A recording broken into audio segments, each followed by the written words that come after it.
They said she walked away with nothing. The tabloids called her the discarded trophy wife. When Elena Vance signed the divorce papers at 10:00 a.m. inside the Manhattan Supreme Court, she lost her home, her status, and her husband of 10 years to a woman half her age. Her ex-husband, tech mogul Julian Thorne, thought he had destroyed her. He thought she was leaving the courthouse to cry in a taxi. He was wrong. At 10:15 a.m., Elena didn't hail a cab. She boarded a $60 million Gulfstream G650 belonging to the one man Julian Thorne feared most. This isn't a story about heartbreak. This is a story about the most expensive revenge plan in history.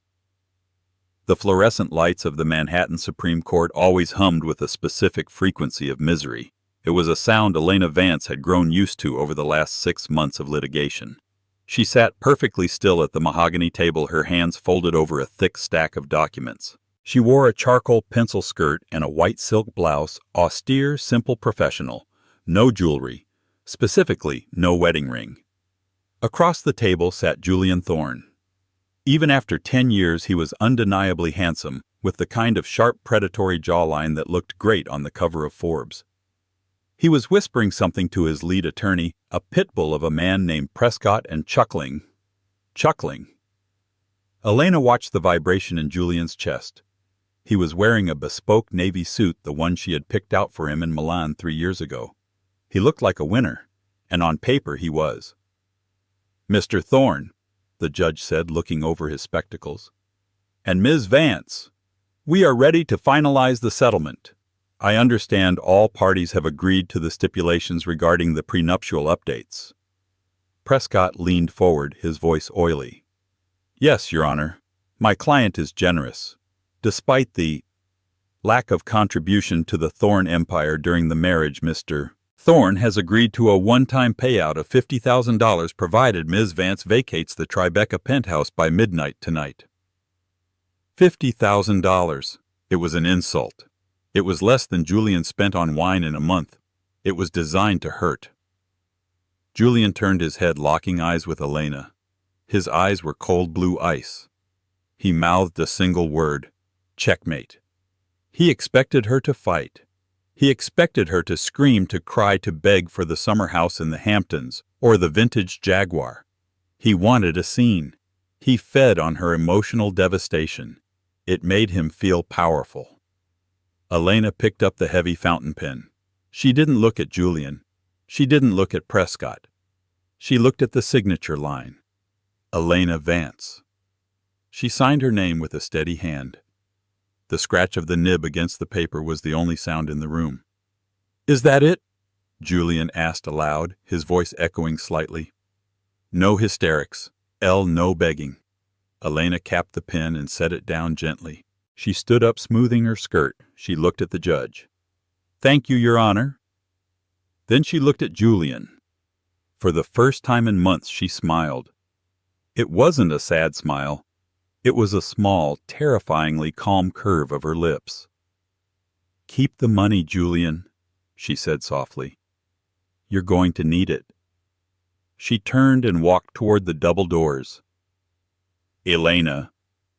Julian barked, his ego bruised by her lack of reaction. "Don't walk away from me. Where are you going to go? You have nothing. You are nobody without me." She didn't pause. She pushed the doors open and stepped into the hallway. The moment the doors closed behind her, the silence of the corridor enveloped her. She took a deep breath, inhaling the scent of floor wax and old wood. She reached into her purse and pulled out a burner phone, a cheap disposable black rectangle. There was one saved number. She pressed dial. It rang once. "It's done," she said. A deep, gravelly voice on the other end answered immediately. "Is the ink dry?" "Yes." "Walk out the south exit, not the main front doors. The press is swarming the front. The south exit is clear." "I want the press to see me," Elena said, her voice hardening. There was a pause on the line. Elena stick to the protocol. "No," she said. "Julian needs to see this. The world needs to see this. I'm going out the front." She hung up before the voice could argue. She put on her oversized sunglasses, adjusted her bag, and began the long walk toward the main entrance. Her heels clicked rhythmically on the marble floor. Click, click, click. It sounded like a countdown.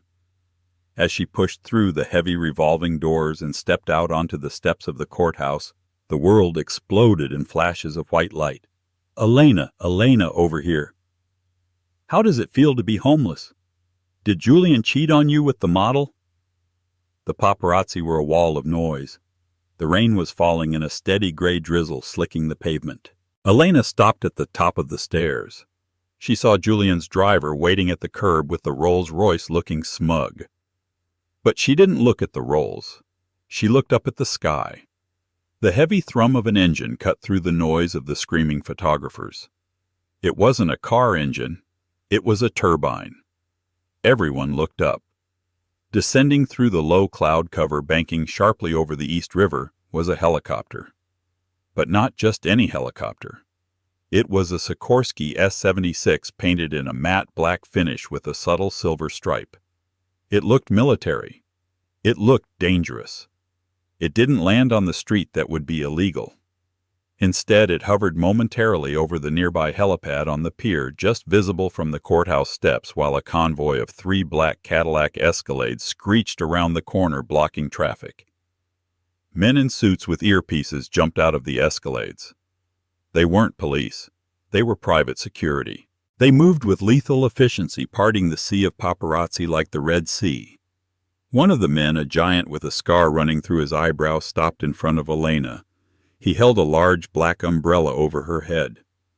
"Ms. Vance," he said. "Mr. Sterling is waiting." The name rippled through the crowd of reporters like a shockwave. Sterling, Silas Sterling. The photographers went berserk. Julian Thorne was a millionaire tech bro. Silas Sterling was an industrial titan, a man whose family had built railroads and steel mills before pivoting to aerospace and defense. He was worth 50 Julians.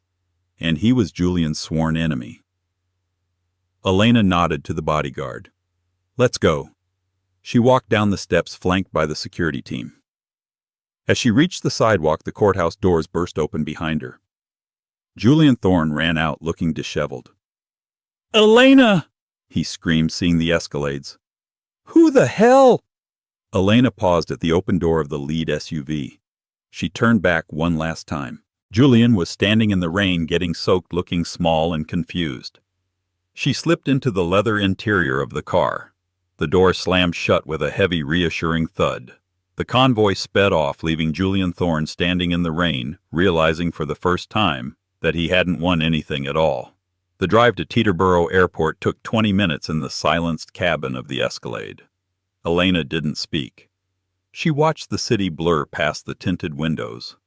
Her hands, previously steady, were now trembling slightly in her lap.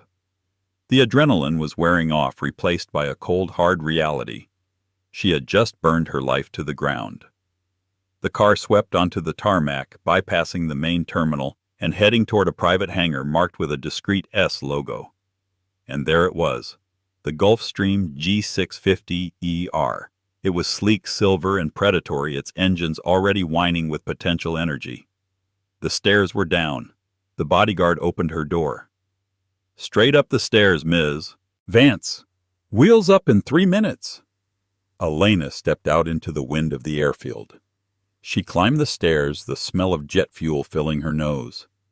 The interior of the jet smelled like leather and sandalwood. It was dimly lit, more like a lounge in a high-end club than an airplane.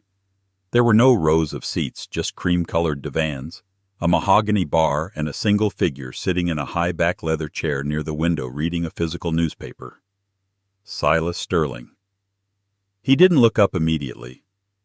He was older than Julian, perhaps 42, with salt and pepper hair cut short and military precise. He wore a white dress shirt with the sleeves rolled up, revealing forearms that looked like they had been carved out of granite. He wasn't wearing a tie. "You went out the front door," Silas said, his voice low and rumbling, still not looking up from the paper. Elena dropped her purse on the divan opposite him. "I told you. I wanted him to see." Silas finally looked at her. His eyes were dark, almost black, and possessed an intensity that made most people look away. He folded the newspaper slowly and set it aside. That was risky, Elena. If Julian's lawyers had seen the security detail, they could have filed an emergency motion to freeze the divorce decree claiming hidden assets or collusion. They didn't, Elena said, sitting down. She felt exhausted. Julian was too busy gloating. He thinks he left me destitute. And the payout. $50,000. And I have to vacate the apartment tonight. Silas let out a short, dry laugh. He stood up and walked to the bar. $50,000. That won't even cover the fuel for this flight to Geneva. He poured 2 glasses of amber liquid. He walked over and handed one to her. Whiskey. Neat. You look like you need it. Elena took the glass. Her fingers brushed his. There was a static charge there, a history that the cameras back at the courthouse didn't know about. Where are we going, Silas? She asked, taking a sip. The liquor burned pleasantly. Geneva first, then Singapore, Silas said, sitting back down. The board meeting for Thorne Dynamics is in 3 days. We need to be ready. Elena closed her eyes. Thorne Dynamics, Julian's baby. Not his baby, Silas corrected sharply. His stolen empire, and you are the key to taking it back. The plane lurched slightly as it began to taxi. Did you get the file? Elena asked, opening her eyes. Silas nodded. He reached under his seat and pulled out a thick black folder. He tossed it onto the table between them. Everything you copied from his private server before you left the house 3 months ago, Silas said.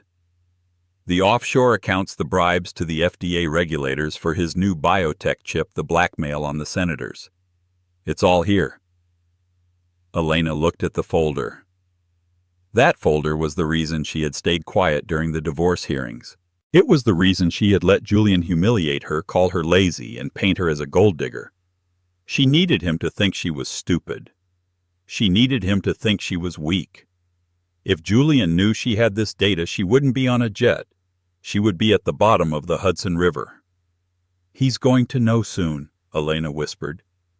Once he realizes his server login doesn't work. He won't know until it's too late, Silas said. By the time we land in Geneva, my team will have already moved the shell companies. By tomorrow morning, Julian won't be the majority shareholder of his own company anymore. Silas leaned forward, his dark eyes locking onto hers. But you have to be sure, Elena. Once we take off, there is no turning back. You are declaring war on a man who has the resources to hire hitmen. You are effectively dead to your old life. Elena looked out the window. The plane was accelerating now, the force pressing her back into the seat. She watched the gray skyline of New York begin to tilt. Somewhere down there, Julian was probably popping champagne, celebrating his victory over his quiet, obedient wife. She remembered the nights he would come home smelling of other women's perfume. She remembered the way he belittled her intelligence in front of their friends. She remembered how he had tricked her father into signing over the family patents right before her father died of a stroke. She looked back at Silas. I'm not dead, Silas, she said, her voice steady. I'm just waking up. The jet lifted off the ground, banking steep and fast, climbing toward the clouds. Silas raised his glass. To the end of Julian Thorne. Elena clinked her glass against his. To the end. But as they reached cruising altitude, Elena's phone, the burner she hadn't destroyed yet, buzzed. She frowned. Only Silas knew this number. And Silas was sitting right in front of her. She picked it up. A text message. Unknown number. She opened it. The blood drained from her face. Attached was a photo. It was a grainy, long-distance shot of Elena and Silas sitting on the jet taken from inside the hangar just minutes ago. The text underneath read, "Did you really think you could leave without saying goodbye, Mrs. Thorne? I see you. And I see who you're with. The game has just begun." Elena dropped the phone. What is it? Silas asked, instantly alert. Someone was in the hangar, Elena whispered. Someone knows. Silas grabbed the phone. He read the text. His jaw tightened. He stood up and walked to the cockpit door, banging on it. "Pilot!" Silas roared. "Scan the cabin for bugs. Now." He turned back to Elena, his face grim. "Julian is smarter than we thought," Silas said. "Or he has help."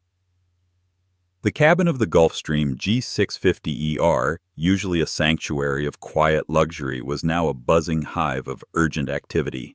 The two pilots, their faces etched with concern, emerged from the cockpit, carrying sophisticated electronic scanning equipment. Two more of Silas's security detail, imposing figures with tightly coiled alertness, began systematically searching every crevice of the private jet. Elena watched them, her heart hammering against her ribs. The image on the burner phone, her and Silas clear as day, taken covertly, played on a loop in her mind. Who? And more terrifyingly when Silas was on his satellite phone, his voice a low, furious rumble. "I want a full sweep of Teterborough's private hangars. Every employee, every security log, every camera feed. Focus on Hangar S. I want to know who was there. Now. And cross-reference all personnel with Thorne Dynamics payroll." He ended the call, his face a mask of controlled fury. He walked back to Elena, taking the seat opposite her. "This changes things," he said, his voice clipped. "Julian knows. He knows you're with me. He knows we're working together. And that means he knows whatever we're planning involves him.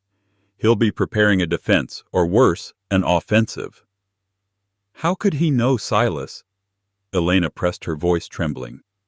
"Only a handful of people knew about this flight. Your closest circle. My former lawyers, Prescott, they wouldn't link me to you." Silas ran a hand through his short hair, a rare sign of his agitation. "My team is tight, Elena. Ironclad. But Julian Thorne is also a formidable opponent, especially when cornered.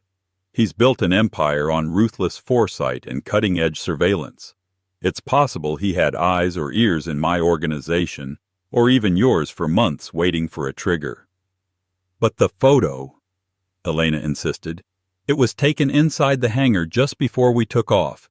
That means someone was either there or had access to a camera feed within your secured facility." One of the security guards approached, holding a small metallic device.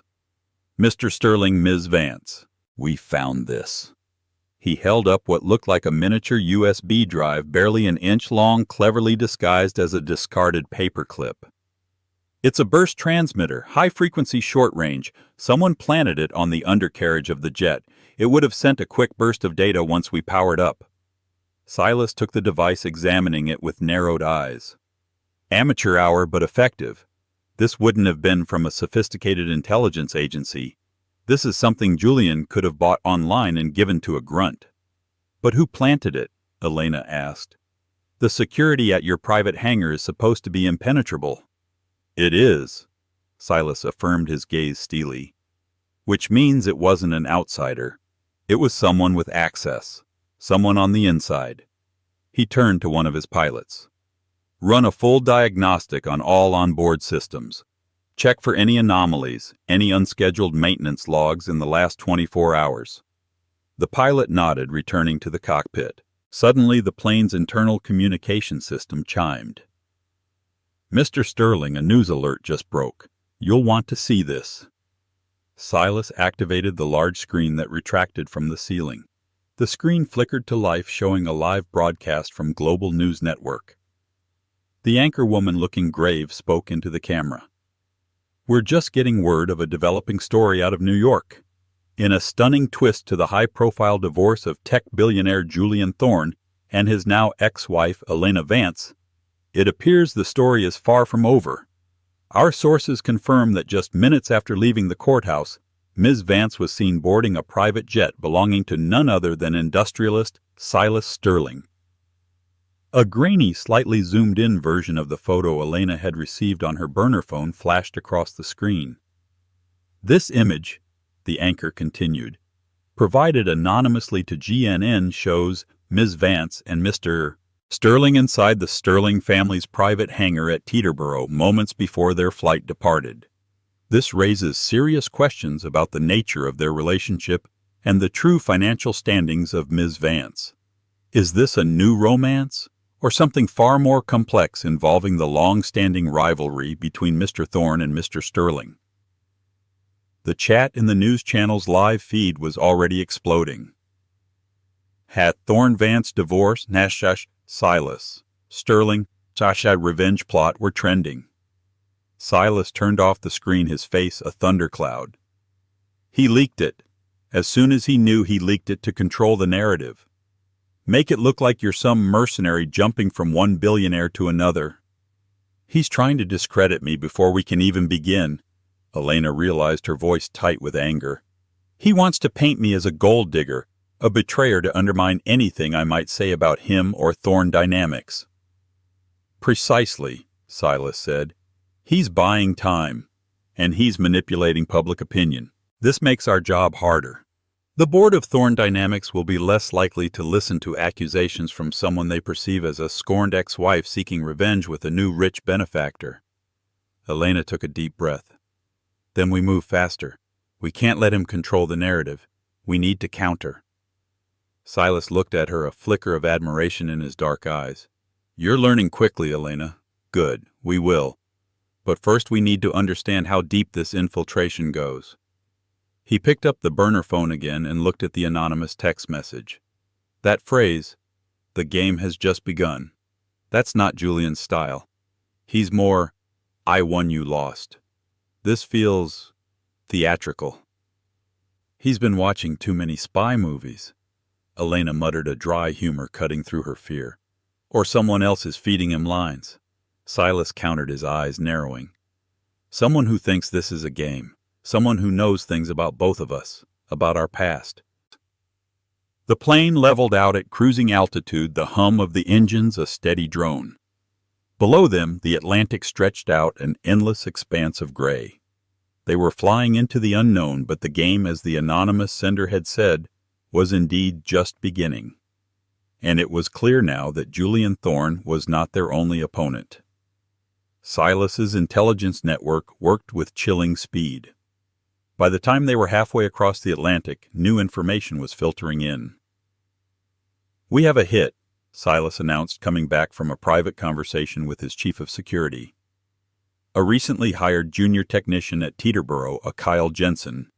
He was brought on board 3 weeks ago through a temp agency. Elena frowned. "A temp? How would he get access to your private hangar?" "He was on a night shift rotation," Silas explained, looking at a digital file on his tablet. "Scheduled to do inventory checks on avionics equipment in the S hangar. He would have had authorized access, and he would have been alone. And the background check, clean as a whistle." Silas admitted, a muscle jumping in his jaw. "Which is almost too clean. No social media, no criminal record, no obvious affiliations. He vanished an hour after the GNN report broke. His rental apartment is empty. He used a fake ID to get the temp job." "So a ghost," Elena said. "A very well-placed ghost," Silas agreed. "And Julian Thorne is not subtle enough to create a ghost this effective. He'd hire a thug, not a phantom." This confirmed Silas's growing suspicion Julian had help. Someone far more sophisticated. "You mentioned a rivalry, Silas, between you and Julian," Elena ventured, picking at the label on her whiskey glass. "Is there anyone else who might want to see Julian fall? Someone who would be clever enough to play both sides?" Silas looked out the window, his gaze distant. "Julian has a lot of enemies, Elena. He's climbed over many people to get where he is. But very few of them operate with this level of precision and theatricality. This isn't just about business. This feels personal." "What about the patent?" Elena asked, bringing up the painful memory. "My father's patent. Thorne Dynamics was built on it. You tried to buy it, didn't you?" Silas turned back to her. "Your father, Arthur Vance, was a brilliant man. His cold fusion patent could have revolutionized energy. I tried for years to acquire it legally. I knew what it was worth. But Julian Julian got to him first. He sweet-talked Arthur, promised him the world, then manipulated him into signing it over just weeks before he died. It was predatory. And you lost out, Elena finished. You lost a multi-billion-dollar opportunity. To Julian. Silas nodded. That patent, Elena, was the cornerstone of Thorne Dynamics' early success. It allowed Julian to pivot from a small software startup to a global energy and tech powerhouse. And it fueled my rivalry with him. I saw what he did to your father, how he stole Arthur's legacy. It was a wound that never healed. Elena remembered her father, frail and confused in the months before his death, raving about Julian's vision and friendship. She had always been suspicious, but Julian had been so convincing, so charming. She had been too young, too naive, too blinded by her love for him. Now she realized it had been a calculated deception from the start. So this isn't just about revenge for me, Elena said, a new resolve hardening her voice. This is about justice for my father, and for you. Among other things, Silas admitted, a grim smile touching his lips. But there is someone else. Another ghost, perhaps. Julian's first wife, Anya Thorne. She disappeared almost 15 years ago, vanished without a trace right before Thorne Dynamics went public. Many believe Julian had her silenced. The official story was a mental breakdown and voluntary institutionalization. But no one ever saw her again. Elena gasped. Anya Thorne, I barely remember hearing about her. Julian erased her from his history. He tried, Silas said. But some things don't erase so easily. Anya was a brilliant physicist involved in the early stages of your father's fusion research. She was the one who introduced Julian to your father. She knew the patent better than anyone, even Julian, and she was passionate about its ethical applications. Are you saying Anya Thorne could be behind this? Elena asked, her mind racing. The text message. The game has just begun. The theatricality. It sounds like something a wronged person fueled by a long-held grudge might say. Silas stared at her, his dark eyes intense. It's a long shot. She's presumed dead by most. But if Anya Thorne were alive, and if she knew what Julian had done, not just to her but to your father's legacy, she would be a formidable opponent. She had access to all of Julian's early schemes, all the dirt, and she was a genius in her own right. The implications were staggering. If Anya Thorne was alive and working with or even manipulating Julian, then the game was far more intricate than Elena had imagined. It wasn't a simple revenge plot. It was a multi-layered chess match with players lurking in the shadows. So what do we do? Elena asked, leaning forward, suddenly energized by the new complexity. If Anya is involved, how do we find her? How do we use this against Julian? Silas leaned back, a thoughtful expression on his face. If Anya is alive, she's likely been operating in the shadows for a long time. She'll be untraceable, but her fingerprints would be on the method of attack, the precision, the information, the psychological warfare. He picked up the burner phone again, staring at the text message and the photo. Julian wouldn't have known what to do with this image on his own. He would have just sent it to GNN. But the message, I see you, and I see who you're with. The game has just begun. That's a direct taunt, not just to us, but to Julian himself. What do you mean? Elena asked. Julian is a control freak, Silas explained. He would never allow anyone else to phrase his threats. He would take full credit. This message implies a third party, someone who isn't just helping Julian, but who is perhaps sending a message to us about Julian through Julian. A double cross, Elena whispered. Perhaps. Or a shadow player with their own agenda, Silas mused. But if Anya is indeed involved, this changes our strategy. We need to not just expose Julian, but also understand who else is pulling the strings. This is no longer just about Thorne Dynamics. This is about a much older, deeper conspiracy. Silas stood up, walking to the large table where he had laid out various maps and documents. He pulled out a large, intricate diagram of the Thorne Dynamics corporate structure, Our original plan was to hit Thorn Dynamics where it hurts the financial fraud and regulatory bribes, Silas said, pointing to various subsidiaries. But if Anya Thorn is alive, she holds the key to the very foundation of Julian's empire. Not just the fraud, but the original acquisition of your father's patent. The legal loophole, the deception. Elena walked over, looking at the complex web of companies. So we don't just destabilize him, we unravel him. Silas looked at her, a glint in his dark eyes. Precisely. We don't just take his money, we take his legacy. And we find out who else is playing this game. The jet continued its silent journey across the vast ocean, carrying with it two determined individuals and the explosive secrets of Julian Thorn's past. The game had indeed begun, and it was quickly becoming clear that the stakes were far higher and the players far more numerous than anyone had initially anticipated. The Gulfstream G650ER touched down at Geneva Airport, GVA, under a canopy of heavy slate-gray clouds.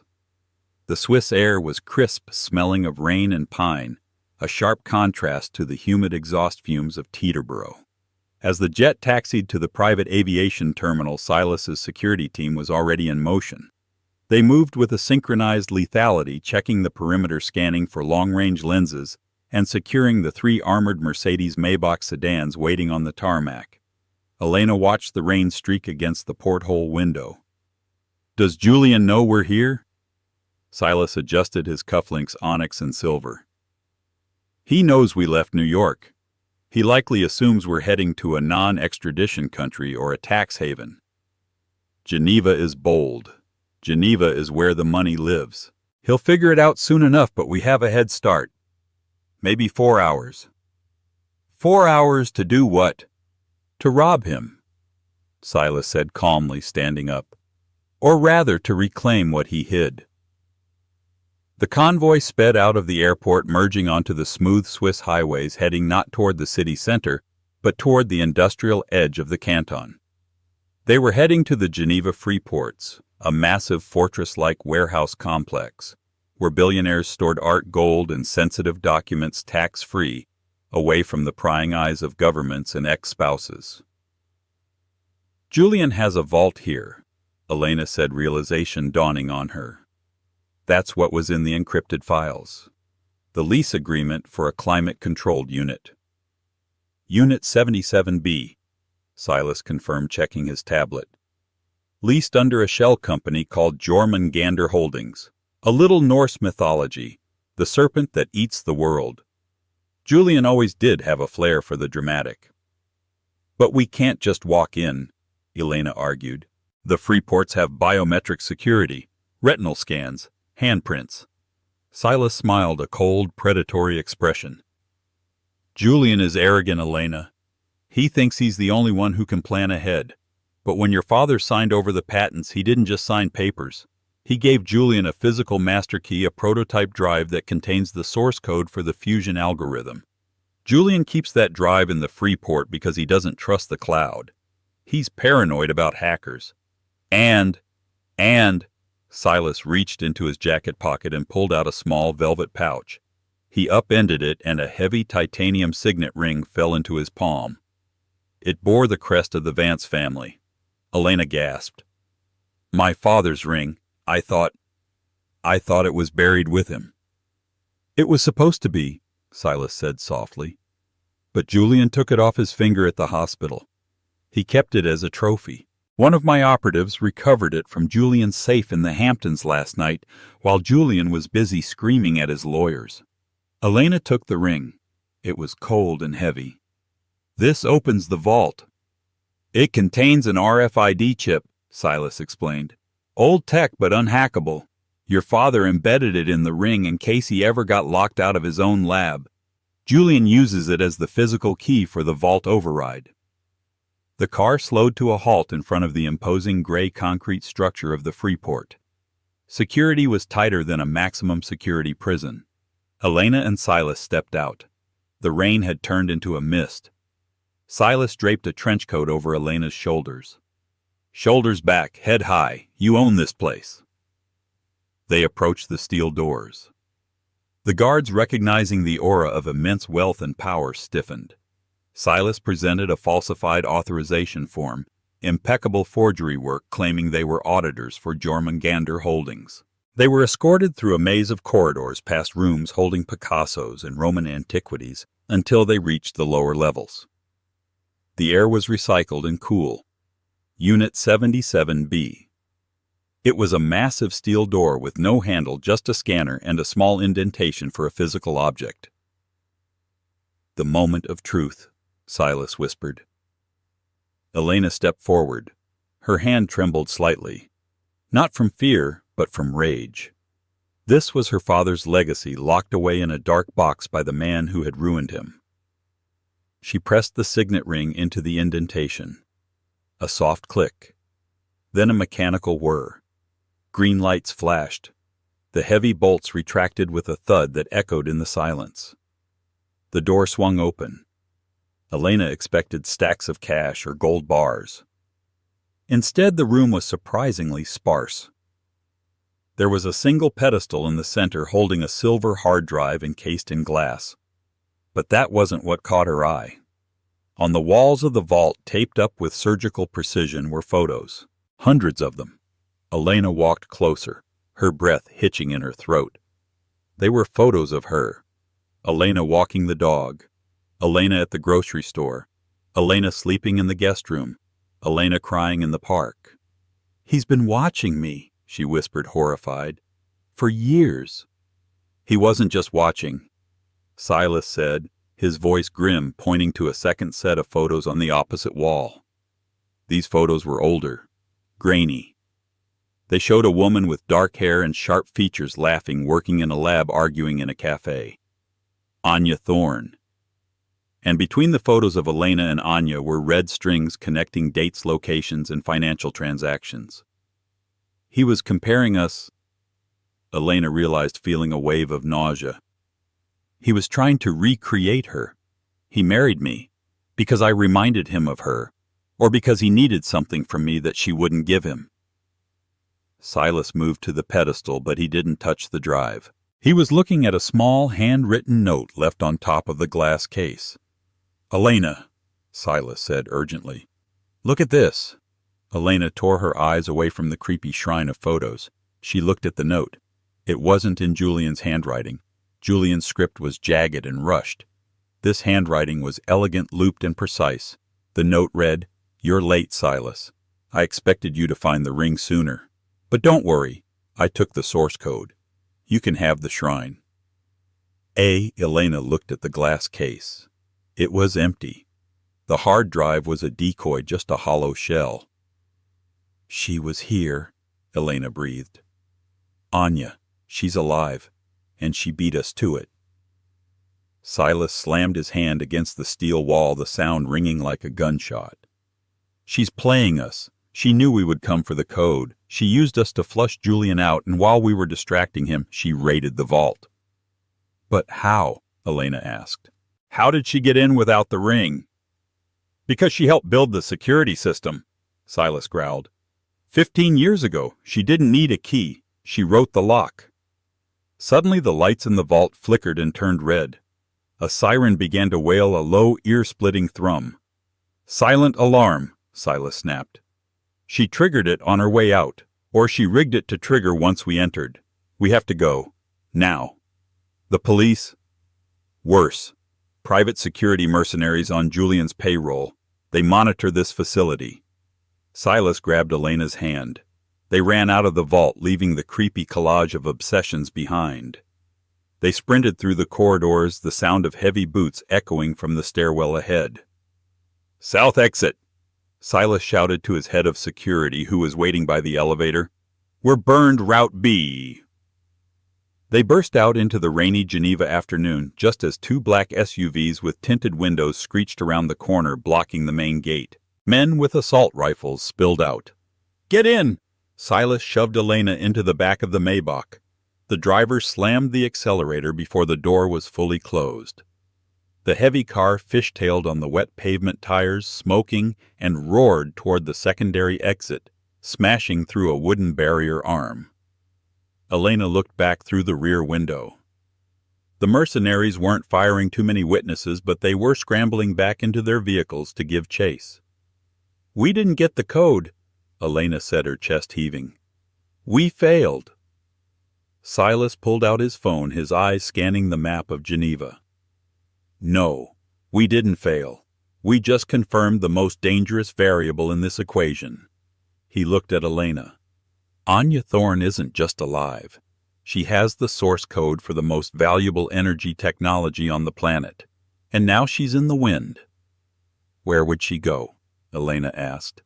Silas looked at the rain-swept city passing by in a blur. "There's only one place she can use that code to destroy Julian without destroying herself. The board meeting in Singapore. She's going to the finish line."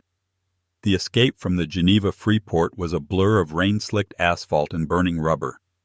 Silas's driver, a stoic professional, navigated the armored Maybach through the winding industrial backstreets, losing the pursuing mercenaries in a subterranean parking structure beneath the old town.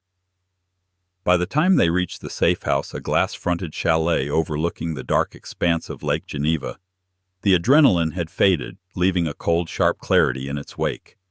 Elena stood by the floor-to-ceiling window, wrapping her arms around herself. She wasn't shaking from the cold. She was shaking from what she had seen in the vault. The photos, the timelines, the realization that Julian hadn't just married her, he had curated her. "He was trying to replace her," Elena whispered, watching the rain lash against the glass. "He was trying to turn me into Anya." Silas stood behind her, looking at a tablet. "And he failed. Because Anya Thorne isn't dead. She's alive, she's angry, and she just stole the only leverage we had." "So we lost," Elena said flatly. "She has the source code. She can burn the company to the ground." "Not yet." Silas corrected, his mind working like a grandmaster assessing a chessboard. "If Anya wanted to destroy Thorne Dynamics, she would have leaked the code online the moment she walked out of that vault. She didn't. She's holding it. She's waiting for a specific moment." The Singapore board meeting, Elena realized. "Exactly. But we can't just chase her to Singapore. We need to flush her out now. We need to know whose side she's on before we walk into the lion's den." Silas walked over to a sleek black garment bag that had been delivered by a courier 10 minutes prior. He unzipped it. Inside hung a gown of deep blood-red silk. It was architectural, severe, and stunning. It was a dress designed to stop traffic or a heart. "Tonight is the World Energy Gala at the Hotel President Wilson," Silas said. "Julian's proxies will be there. His lawyers, his investors. He's watching via live stream." "You want me to go?" "I want us to go," Silas said. "We walk in through the front door. We let the world see us. We let Julian see us. We declare war in high definition. If Anya is in Geneva, she won't be able to resist watching Julian squirm. She'll be there." Elena touched the silk. It felt like liquid armor. "I'm done hiding, Silas. Let's go."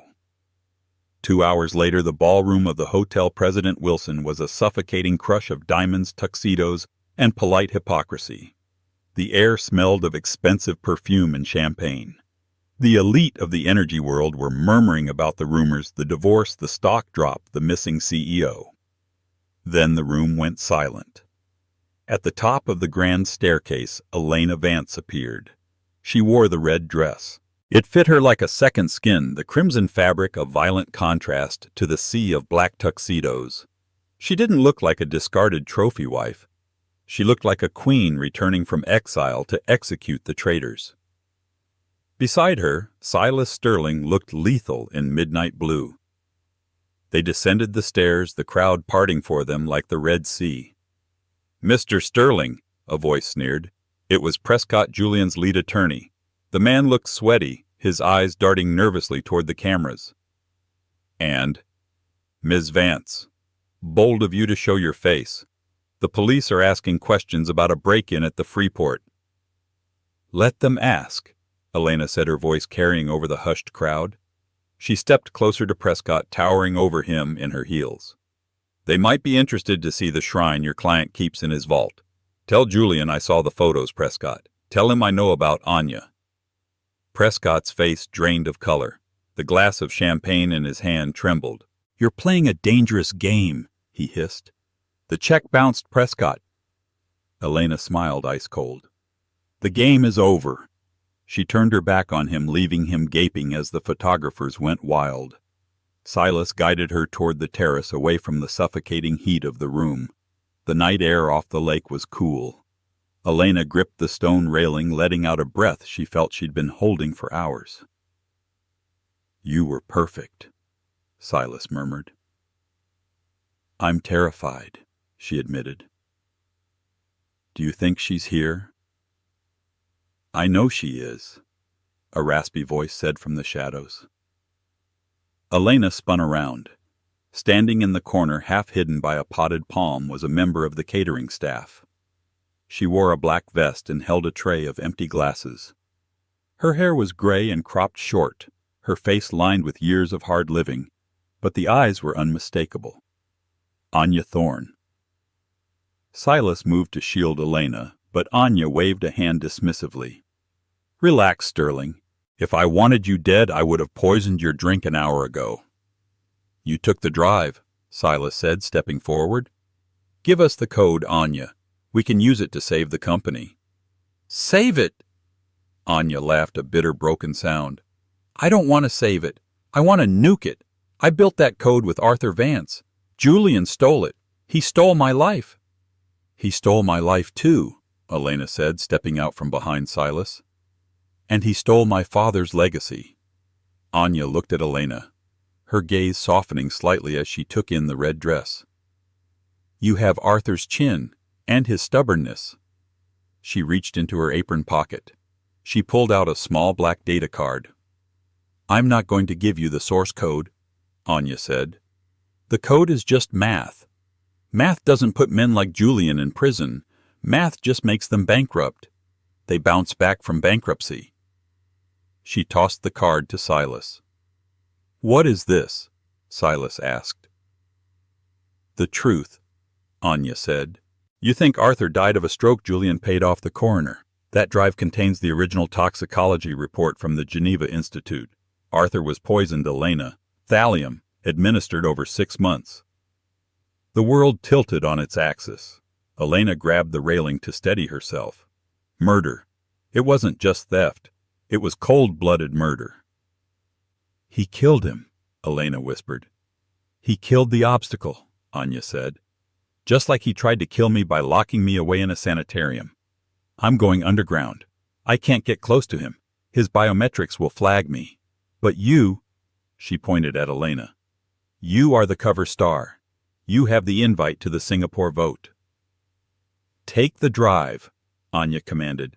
Go to Singapore. Don't just fire him. Bury him. Before they could ask another question, Anya stepped back into the shadows. The game has just begun, Elena. Make sure you win. She slipped back into the crowded ballroom, vanishing like a ghost. Silas looked at the small black card in his hand. It felt heavier than lead. Get the jet ready, Elena said, her voice trembling with a new terrifying power. The fear was gone, burned away by a white-hot need for justice. We're going to Singapore, and I'm going to look him in the eyes when I end him. The humidity of Singapore hit them like a physical blow, but Elena Vance was shivering. She sat in the back of the armored SUV, staring at the shimmering silhouette of the Marina Bay Sands. Inside that hotel, Julian Thorne was about to initiate a vote that would seal his control over the company forever. He's instituted a total media blackout, Silas said, typing furiously on his secure tablet. No phones inside. He knows the stock is wobbling. He needs to force this merger in the dark. Elena smoothed the lapel of her suit. She had chosen stark, blinding white, the color of mourning in the east, the color of judgment in the west. Can we get in? We own the hotel's security back door, Silas said, closing the laptop. We don't just get in, Elena. We take over. Inside the grand ballroom, Julian Thorne was preaching. He paced the stage, manic and sweating, his voice booming over the sound system. Behind him, a massive screen displayed the Thorne Dynamics logo. They want to steal our future. Julian shouted to the 500 captive shareholders. "But the Horizon project is mine. I built this. I am the only one who can save it." The crowd applauded, swayed by his desperation. "We vote now!" Julian screamed. "Secure the legacy!" Suddenly the speaker screeched with feedback. The massive screen flickered, the logo dissolving into static. "Don't cut the feed!" A voice rang out from the back of the room. The double doors crashed open. Elena Vance walked in, flanked by Silas Sterling and 4 private security operatives. The silence that fell over the room was absolute. "Elena!" Julian laughed nervously into his headset. "Security, escort my ex-wife out. She's clearly having a breakdown." "I'm not here for a settlement, Julian," Elena said, her voice calm, amplified by a microphone Silas had handed her. She walked down the center aisle, a ghost in white. "I'm here for the autopsy." Julian froze. "What?" "My father's autopsy," Elena said, stopping at the foot of the stage. "The one you paid $2 million to suppress." Silas tapped his tablet. The screen behind Julian shifted. It wasn't a logo anymore. It was a document from the Geneva Institute of Forensic Toxicology. "Thallium," Elena read aloud, her voice echoing in the cavernous hall. "A heavy metal poison. Tasteless. Odorless. It mimics a stroke. You didn't just steal my father's company, Julian. You murdered him to get it." The room erupted. Shareholders gasped, craning their necks to see the chemical breakdown projected in high definition. "Lies." Julian screamed, his face turning purple. "This is AI. This is a sterling fabrication. And the emails." Silas's deep voice cut through the chaos. "The purchase orders from the dark web. The dates match Arthur Vance's hospitalization exactly." Julian looked at the audience. The adoration was gone, replaced by horror. He looked at the exits blocked by Silas's men. He looked at Elena, and for the first time he didn't see a trophy. He saw the executioner. "I made you!" Julian shrieked, his sanity fracturing. "You were nothing. I gave you a life." "You gave me a cage," Elena said softly. "And I just broke the lock." Julian snapped. With a feral roar, he leaped from the stage, aiming for Elena's throat. He never made it. Silas moved with terrifying speed, intercepting Julian in midair and slamming him into the plush carpet.